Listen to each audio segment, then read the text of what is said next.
अभी कुछ दिनों से मीडिया पर एक पत्र वायरल हो रहा है और जो ये बताया जा रहा है कि मेरा 2009 का पत्र है, उसमें मैंने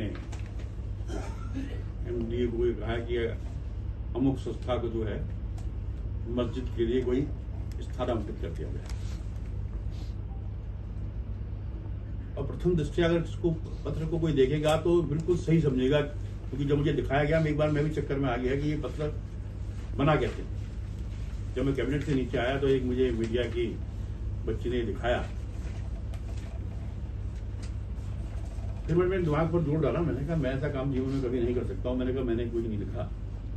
और जब बाद में इसकी पूरी डिटेल हमने निकाली, ये टोटली फर्जी था, क्योंकि मैं उस समय विधायक था। उसका पत्र मैंने साथ में लगाया है। जब विधायक आदमी होता है तो उस पर लिखा होता है सदस्य विधानसभा उत्तराखंड, और उसमें क्योंकि ये पत्र हमको सरकार से मिलते हैं, उसमें नंबर बड़ा होता है।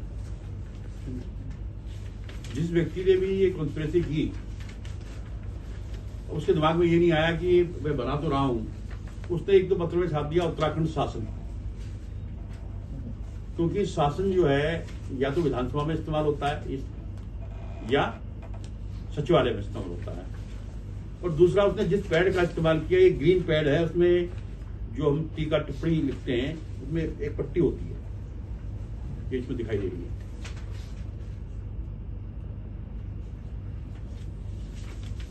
और जैसे ही हमारे इस चीज को हमने पकड़ा, मैंने तुरंत वीसी एमडीडीओ को अपने कार्यालय में बुलाया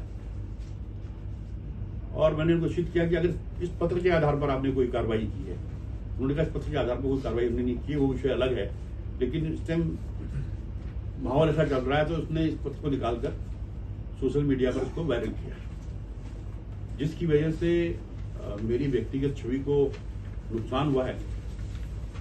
इसीलिए मैंने, क्योंकि वहां तो कहा, लेकिन क्योंकि पूरे देश में चल रहा है, आप दिल्ली में बैठे हैं, इसलिए मैंने सारा प्रकरण आपके सामने रखा है। ये वो पत्र है जो उस व्यक्ति ने वायरल किया है, जिस व्यक्ति ने किया है।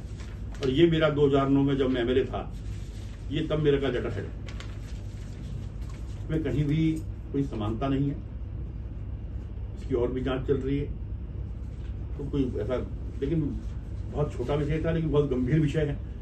इसलिए मेरा आपसे निवेदन है कि आपके माध्यम से ये बात जानी चाहिए कि जो ये पत्र वायरल हो रहा है ये गलत है और उसमें कहीं भी मेरा कोई रोल नहीं। तो सर क्या आपने कुछ कोई शिकायत दर्ज कराई है? हाँ, इसमें मैंने वीसी के माध्यम से, क्योंकि जो मैंने वीसी को बताया, उसने ये बताया कि जब ये जो उसकी पूरी जानकारी ली तो ये भी फर्जी पेश किया गया है। ये जो आदेश हैं जहाँ पत्र गलत तैयार हुआ है, इसमें जो बोर्ड के उसकी हुआ है, ये भी गलत पेस्ट हुए।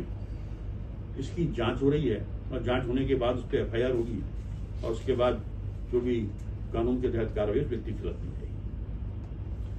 तो सर आप क्यों, क्या कारण मानते हैं इसके पीछे? देखिए, अब राजनीति के अंदर आपके 10 किस्म के होते हैं, और मैं ये भी कहना चाहता हूँ इसमें बाहर का कोई व्यक्ति नहीं, हमारे व्यक्ति हैं। हमारे मतलब आपकी पार्टी के? संदेह निसंदेह, बाहर के व्यक्ति को उससे कोई लाभ नहीं है।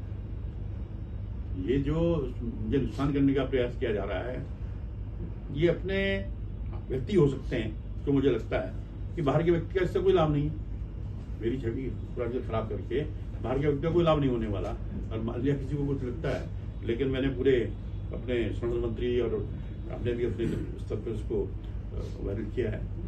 लेकिन क्योंकि पूरे देश में जा रहा है, इसलिए दिल्ली में इसको करना बहुत जरूरी था, इसलिए मैं इस काम के लिए यहाँ पर आया और उम्मीद है कि आपको मुझे सहयोग मिलेगा। सर किसी व्यक्ति पे, पार्टी के नेता पे आपको शक है? नहीं, देखिए, अब राजनीति में तो जब आप कहीं पहुंच जाते हैं तो आपके 10 लोग होते हैं, यहाँ पे शक करना ठीक नहीं है। लेकिन मैं जरूर कह सकता हूँ कि इसमें अपने ही व्यक्ति इन्वॉल्व हैं, नहीं तो बाकी किसी का इंटरेस्ट, और उसको इस प्रकार से प्लानिंग करके उसी टाइमिंग के साथ जो एक प्रकरण चल रहा था उसका इससे कोई मतलब नहीं है।